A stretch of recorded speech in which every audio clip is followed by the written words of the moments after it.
noite especialmente fria, nesta semana, já cansados, possivelmente, da nossa rotina de trabalho.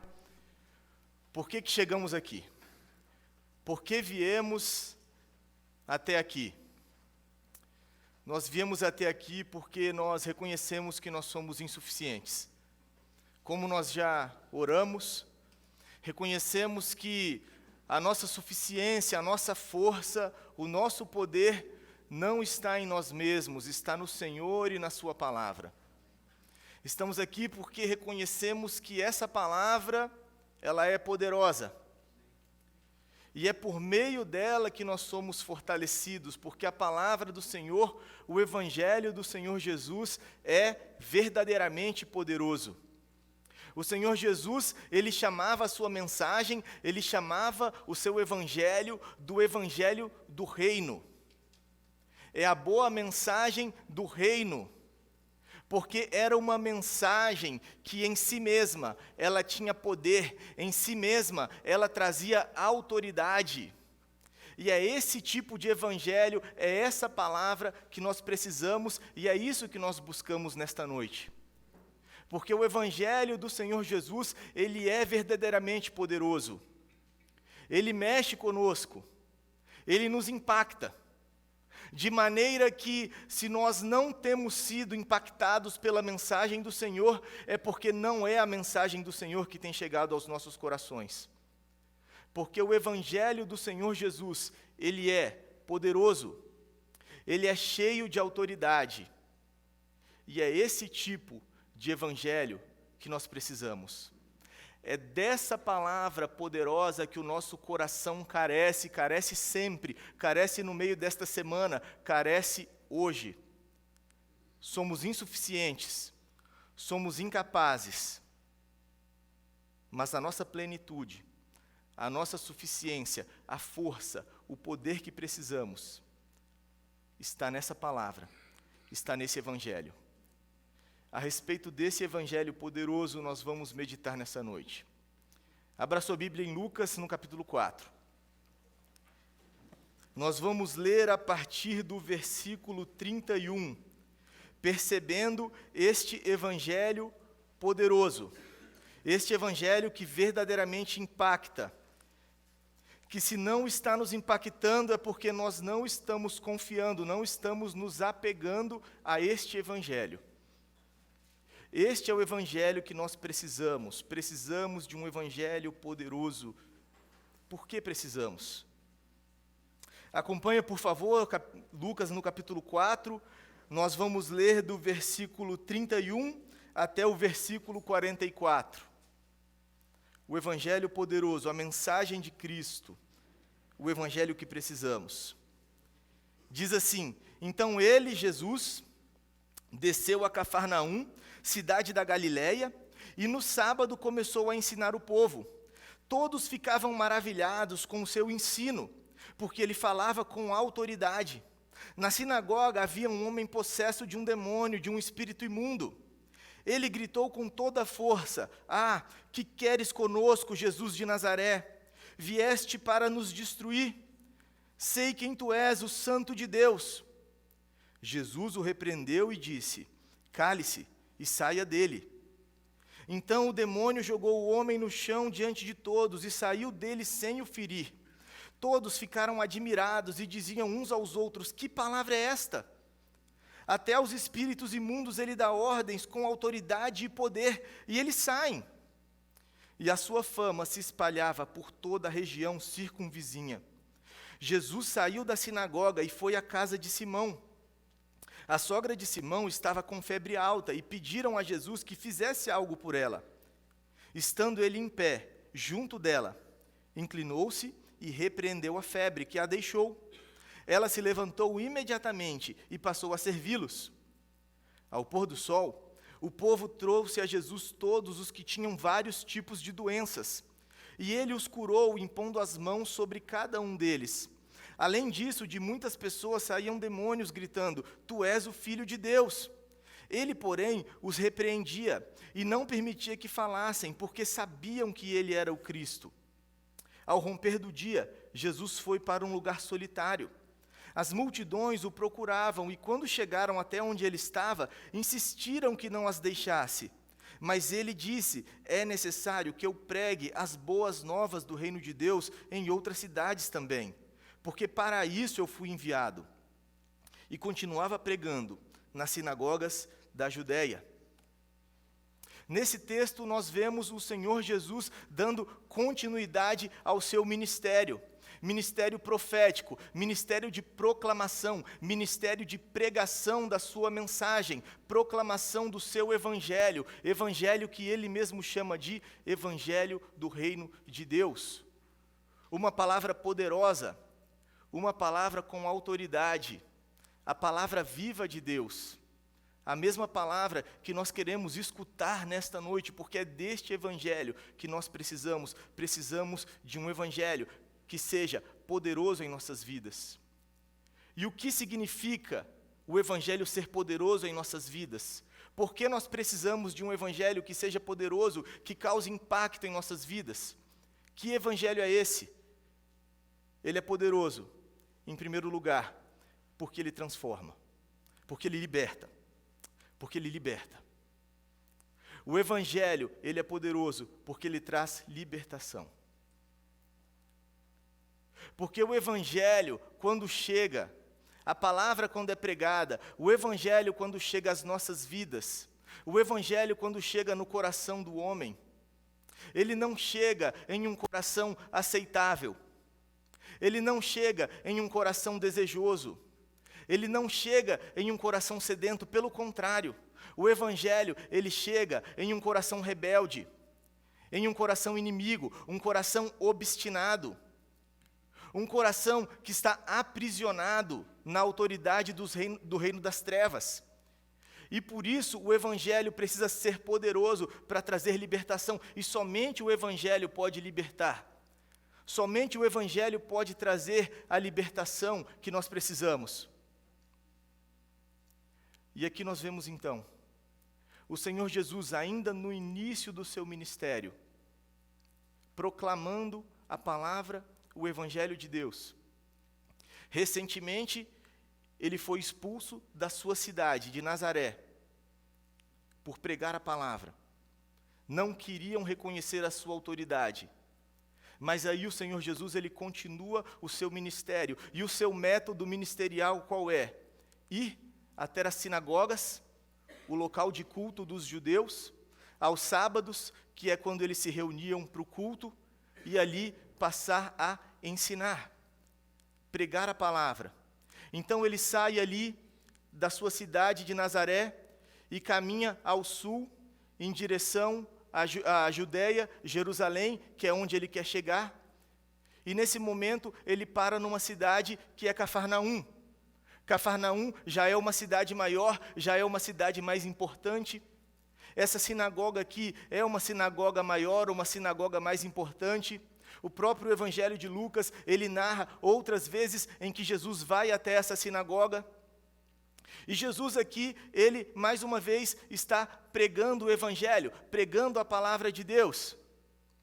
Por enquanto, ele ainda consegue pregar nas sinagogas. Vai chegar um momento que a sua fama vai se espalhar, e aí ele vai começar a pregar nas cidades, em lugares abertos. Chega um momento que a fama de Jesus fica tão grande que ele já não consegue mais nem entrar nas cidades. Ele tem que pregar fora das cidades, em lugares abertos, porque muita gente quer ouvi-lo. Mas aqui ele está no início do seu ministério, e ele está pregando a palavra de Deus.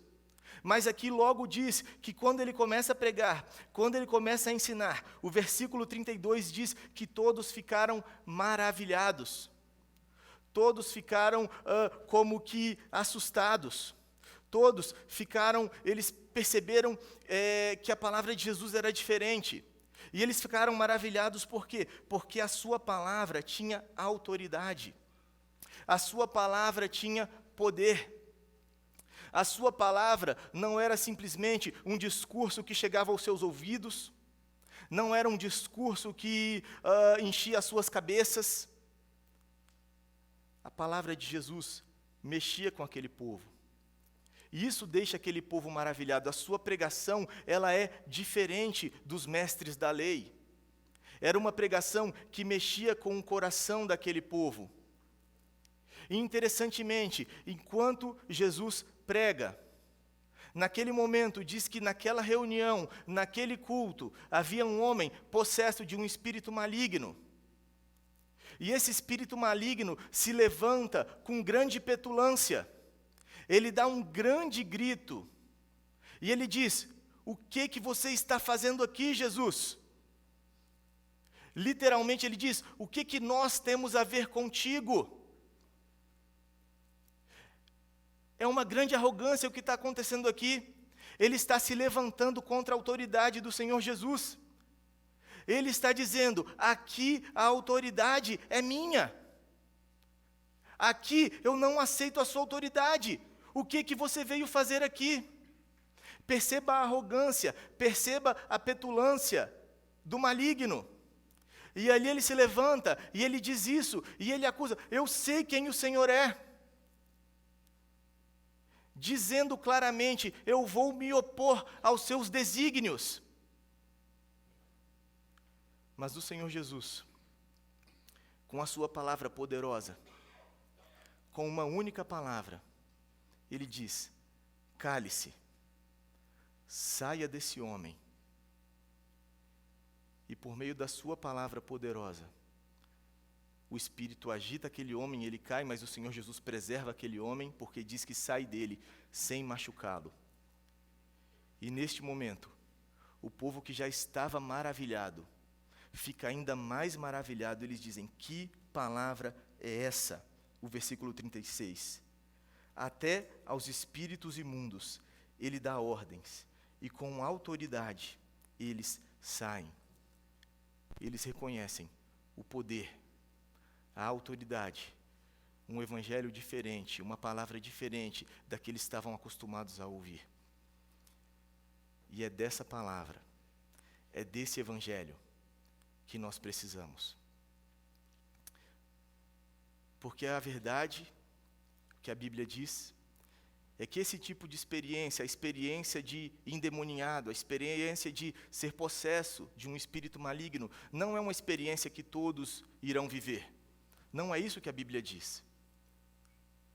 Mas o que a Bíblia diz é que, ainda que essa não seja uma experiência comum a todos, a Bíblia diz que todos nós, nascidos no pecado, sem Cristo, estamos sim em uma condição de escravidão nas mãos do maligno. É isso que Paulo diz em Efésios 2:2, quando ele fala que o espírito das potestades do ar, que agora está atuando nos filhos da desobediência. Aqueles que não são servos do Senhor Jesus, aqueles que estão presos ao seu pecado, são sim marionetes nas mãos de Satanás. Estão seguindo o curso deste mundo, o curso do maligno, fazendo a vontade do maligno. É como o apóstolo João diz na sua primeira carta, 1 João 5,19, quando ele diz que o mundo inteiro jaz no maligno. Ele está dizendo que o mundo inteiro está aprisionado, está preso, está inerte nas mãos, nos desígnios do maligno. Essa é a nossa situação sem Cristo. Essa é a nossa condição longe do Senhor Jesus, e por isso somente o Evangelho do Senhor Jesus, a palavra poderosa do Senhor Jesus, é que pode nos libertar desta condição. Eu me lembro na minha adolescência, eu caminhei longe do Senhor, eu conhecia o Senhor, eu já era batizado, mas na minha adolescência, na minha rebeldia, eu escolhi me distanciar do Senhor. E fui para caminhos longes, bem longe do Senhor. Fui para baladas. E quantas vezes eu voltava para minha casa, bêbado, embriagado. E eu colocava a minha cabeça no travesseiro. E vinha uma culpa tão grande. E vinha um peso tão grande no meu coração. E eu falava: o que eu estou fazendo da minha vida? Por que eu estou fazendo isso? Essa vida não é para mim. E vinha um peso tão amargo dentro do meu coração. E quantas vezes eu tenho essa memória vívida? A minha oração, a minha única oração era: Senhor, não desista de mim. Porque eu sabia que no outro dia eu ia esquecer dessa culpa, que era o que acontecia. Eu sabia que no outro dia eu iria continuar seguindo o curso do meu pecado. Essa era a minha realidade. O que é isso se não for escravidão? O que é isso se não for escravidão nas mãos do maligno? E o que mais pode nos libertar dessa condição, se não for o Evangelho, é somente o Evangelho. O Evangelho em si mesmo, ele é poderoso. Mas cuidado. Eu me lembro também de um jovem, há anos atrás, que veio conversar comigo, aflito. E eu estou dizendo agora de mim já restaurado no ministério pastoral. E esse jovem aflito, ele dizia para mim: olha, eu estou em dúvida, porque eu estou na igreja, porque eu sirvo ao Senhor, estou envolvido em ministérios, sabe, eu não tenho desejo, vontade de ir para o mundo, de fazer coisa errada, de ir para a balada, de ir para drogas, nada disso. Eu não tenho nada disso. Eu não tenho esses desejos no meu coração. Mas sabe, já tem alguns meses que eu estou em dúvida quanto à minha fé. Porque eu não sei se é pelo Senhor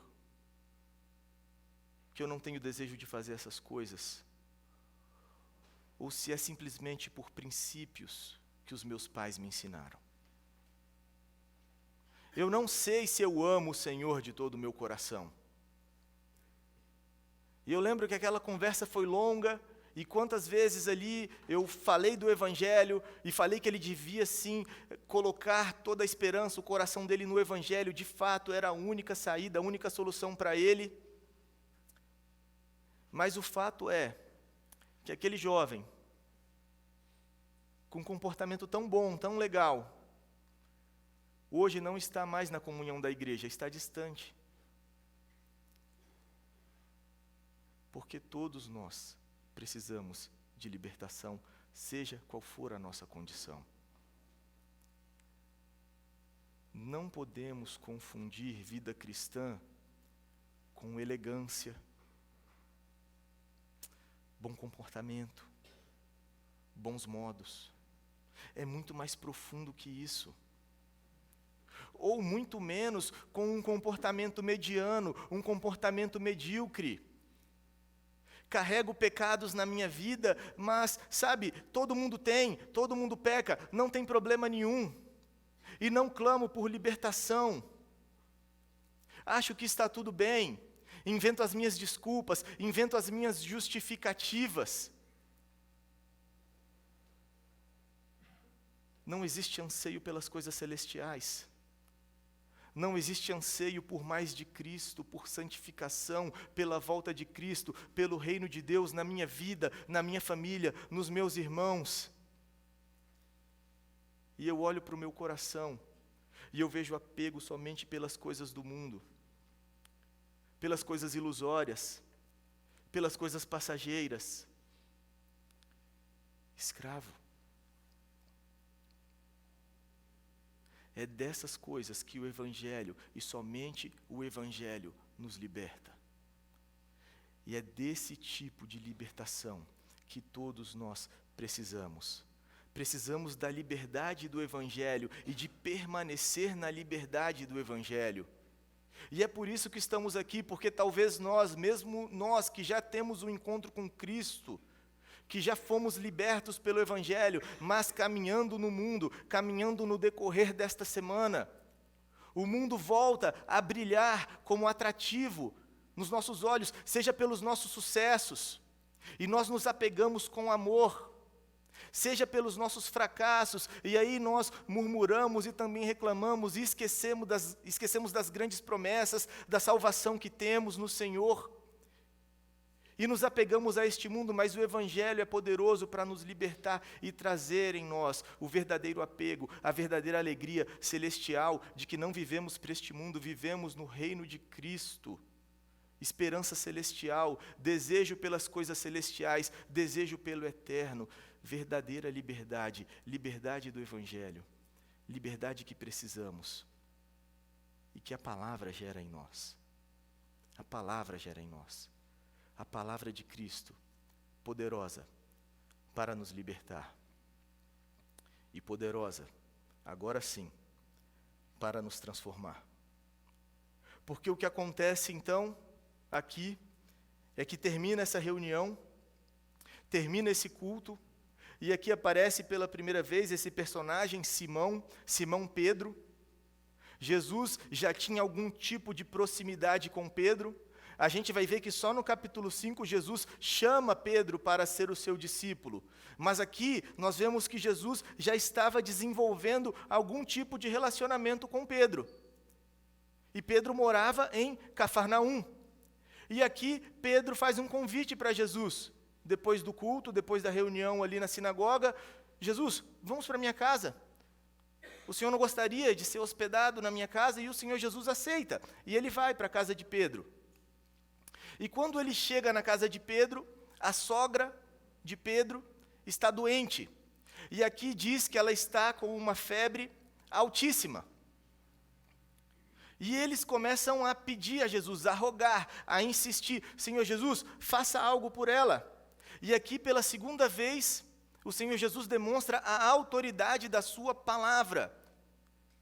Lucas, o evangelista, está chamando a atenção para a autoridade da palavra de Cristo. E assim, o mesmo verbo que ele usou para repreender o demônio, ele agora usa o mesmo verbo para repreender a doença. O Senhor Jesus repreendeu a febre e imediatamente a febre deixou a sogra de Pedro e também imediatamente a sogra de Pedro se levanta e passa a servir Jesus e os seus discípulos. É claro que existe um significado imediato aqui. A partir da sua cura, ela passa a servir Jesus e os seus discípulos ali no contexto da sua casa. De repente, quem sabe, ela foi para a cozinha fazer uma comida para Jesus e para os seus discípulos, mas certamente, o que Lucas está interessado em demonstrar aqui vai além desse significado imediato, é o significado espiritual. Lucas está interessado em demonstrar a transformação que aconteceu aqui. Imediatamente, uma vez curada pelo Senhor Jesus, ela passa a viver para servir o Senhor Jesus. Ela serve o Senhor Jesus. É impossível que alguém que seja liberto pelo poder da palavra, pelo poder do Evangelho, não seja transformado por essa mesma palavra. E essa mulher agora começa a servir ao Senhor Jesus. O milagre que ela experimentou, o milagre da sua cura, testifica a autoridade da palavra do Senhor Jesus e aponta para um milagre muito mais profundo do que o milagre de uma cura física. É a cura, é a transformação do coração e o Evangelho que transforma o nosso coração. Eu acho que eu já contei aqui certa vez, quando ainda no contexto da pandemia, uma jovem senhora, que não é da nossa igreja, conseguiu meu telefone por alguém e me pediu ajuda, veio aqui ao gabinete, veio conversar, e era uma jovem senhora extremamente perturbada, mentalmente perturbada. Raciocínio extremamente confuso, não parava de chorar, falava tudo embolado, começou a me falar da sua história, desejos suicidas, já havia tentado tirar sua vida algumas vezes, tomando remédio controlado, forte remédio, usando drogas, maconha, falou que só conseguia dormir se fumasse maconha, extremamente confusa. E toda hora eu falava com ela chamando a atenção: você está me entendendo? Você está me entendendo? Porque o pensamento avoado. E eu preguei o evangelho para ela. E eu falei do perdão e da transformação que só existe no Senhor Jesus. Somente pela fé. E no final daquela conversa, você entendeu o que eu disse? Entendi. E tem algo que te impede hoje de confiar no Senhor Jesus, de entregar sua vida para o Senhor Jesus verdadeiramente? Não, pastor. É isso que eu quero para mim. De verdade, pastor, eu entendi, é isso que eu quero para mim. Ali a gente orou. Então volta semana que vem, a gente vai conversar novamente. Quando ela voltou, já era outra pessoa. Transformada diante dos meus olhos. Outra pessoa. Lúcida. Pastor, não usei droga. Estou querendo voltar no meu psiquiatra, tirar esses remédios, e etc. E me perguntava coisas de como ela deveria viver, e etc. E ali, eu falei com ela, então agora você vai fazer o seguinte. Domingo você vem no culto.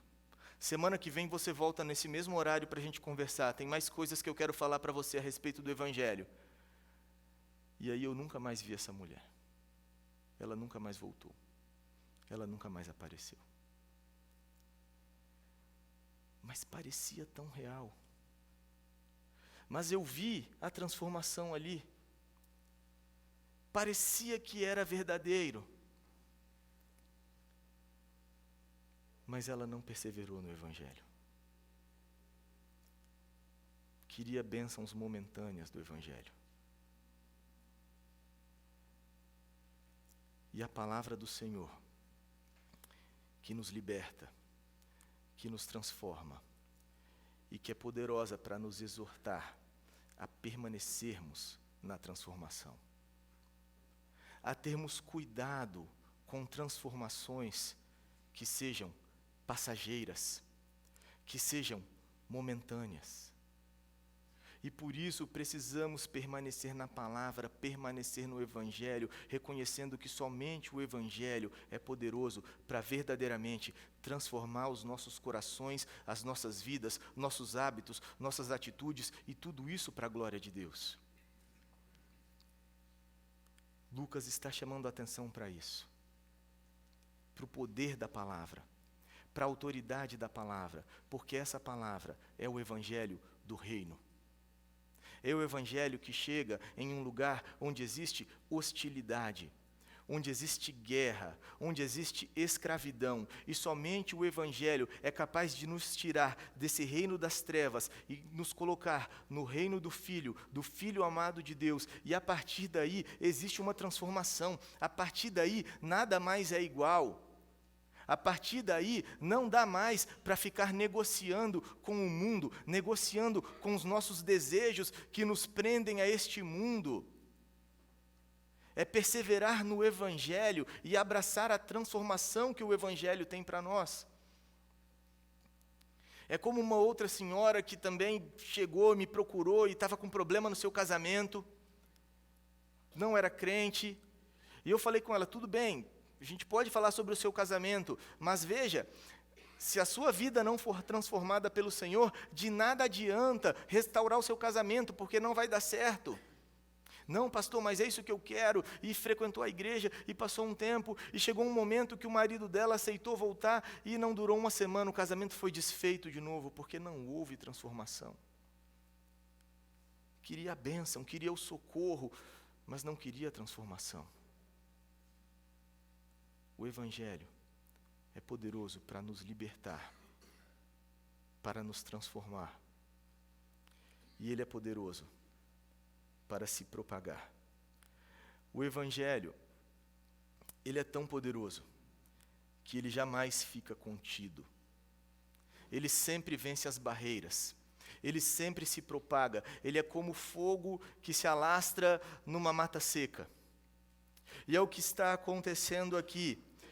Então Jesus, ele está ali, passou uma tarde na casa de Pedro, e ali, tardezinha, versículo 40 diz que ao pôr do sol, talvez Jesus se preparando para dormir, tomar um banho, descansar. O que acontece naquele momento? Chega um grande povo na porta da casa de Pedro. e um grande povo ali com muitos doentes. E o que Jesus faz então ao pôr do sol? Ali diz que ele recebe um a um. Ele teria todo o poder para simplesmente falar: olha, todos vocês aí, silêncio, eu vou fazer uma oração. Mas não é isso que Jesus faz. Jesus, ele dá continuidade ao seu ministério interessado, cansativo, extenuante, na verdade. E aqui diz que ele proclama a palavra e ele impõe as mãos, aqui diz, a cada um deles individualmente. E ele cura. E mais uma vez demonstra o poder da palavra, porque diz que também de muitas pessoas saíam demônios gritando: tu és o Filho de Deus, mas Jesus com a sua palavra mais uma vez os repreendia.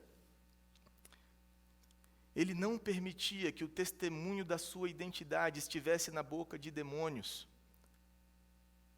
A palavra de Deus proclamada, quem é o Senhor Jesus, e os demônios falavam isso com acusação, como alguém que resiste à autoridade dele. Assim como o maligno faz com as nossas vidas até hoje e zomba do nosso testemunho cristão.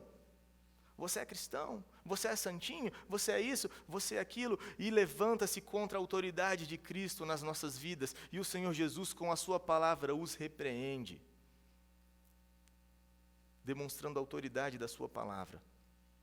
Não sabemos até que hora o Senhor Jesus permanece ali com aquela multidão, mas o fato é que, ao romper do dia, logo cedo na alvorada, antes de todos acordarem, o Senhor Jesus acorda. E o que ele vai fazer? Ele vai orar. O versículo 42 diz isso.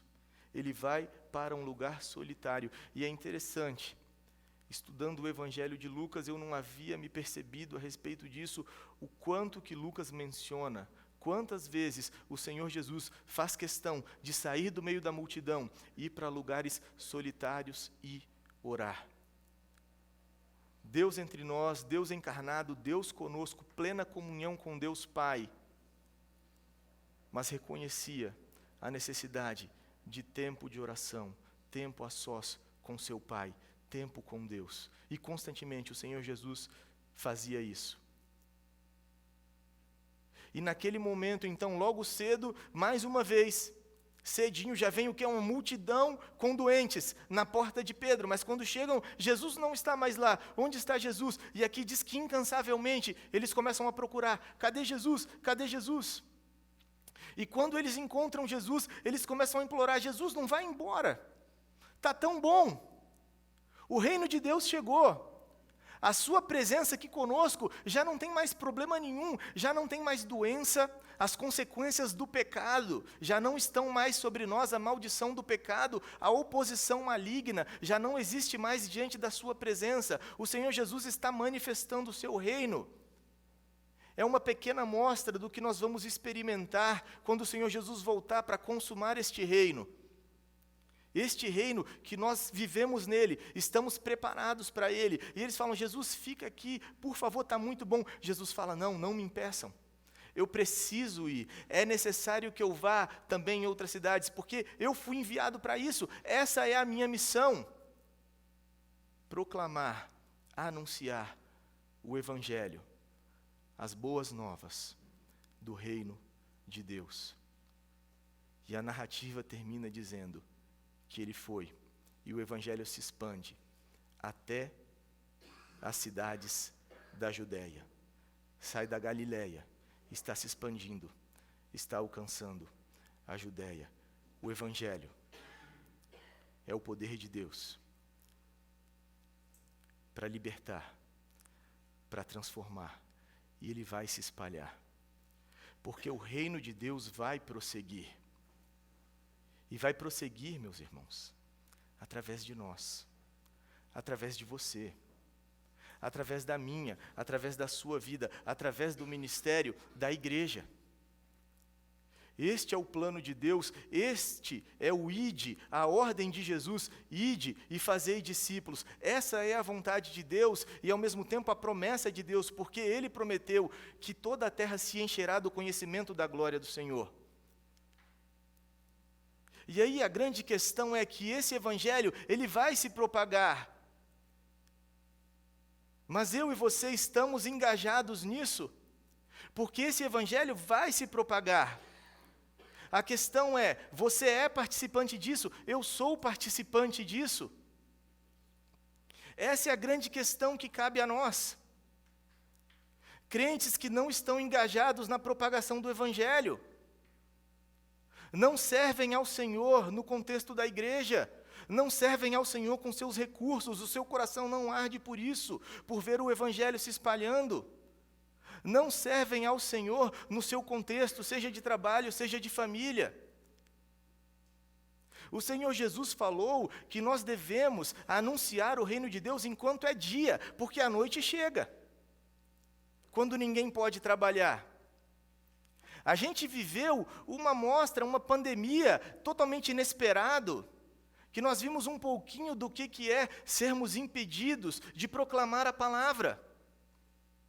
A igreja é instrumento do reino de Deus, o principal meio por qual o reino de Deus é pregado e aberto aos pecadores. Quando a gente menos esperava, a gente acha que isso tudo é normal, que a gente sempre vai ter. E é nessa normalidade que muitas vezes nós nos acomodamos, porque é tudo normal, porque não faz diferença, porque não existe urgência. E é nessa normalidade, quando o Senhor Deus nos dá condições, que a gente se preocupa demais com os nossos interesses, com as coisas deste mundo, e somos negligentes com a proclamação, mas a palavra vai ser proclamada. A questão é, eu estou engajado nisso? Eu faço parte disso? Porque há de chegar tempo em que as coisas hão de ficar mais difíceis. Eu tenho um irmão que ele é pastor lá nos Estados Unidos, ele é mais novo que eu, pastor de adolescentes, e esses dias ele me ligou pedindo uns conselhos, e ele está dizendo como está difícil no contexto da igreja dele pregar o evangelho. Cada vez mais na reunião de adolescentes, chegando adolescentes transexuais, e todo outro tipo de situação acontecendo, e ele me pedindo conselho, e eu falei, rapaz, eu ainda não estou vivendo isso aqui não. Mas será que não vai chegar? Enquanto é dia, enquanto é tempo, mesmo em oposição, o evangelho será propagado. Paulo fala sobre isso, eu estou preso, mas a palavra de Deus não está aprisionada. Mas enquanto é dia, enquanto temos oportunidade,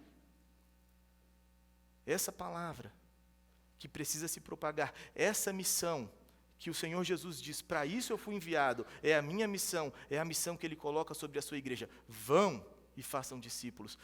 Cristão que não está engajado no ministério da palavra, está perdendo a sua vida. Não se interessa em servir na igreja. Não se interessa em investir na pregação do evangelho. No seu ambiente de trabalho totalmente focado no seu sucesso conforme o mundo e somente isso. Não que seja pecado, mas somente isso. Mostra onde está o coração. O evangelho se expandirá, ele é poderoso para se expandir. Ele não fica retido, ele vai ser propagado, o reino de Deus vai avançar. Mas nós precisamos dizer, como o apóstolo Paulo, eu sou devedor do evangelho. Eu faço tudo por causa do evangelho, para ser coparticipante do evangelho. O Senhor Deus confia a nós a missão de propagar o evangelho. A palavra poderosa de Deus. O que nós vemos nesse texto é que o evangelho ele é o poder do próprio Cristo para nos libertar, nos transformar continuamente e nos manter engajado nessa missão, a missão de anunciar o seu reino. Vamos orar.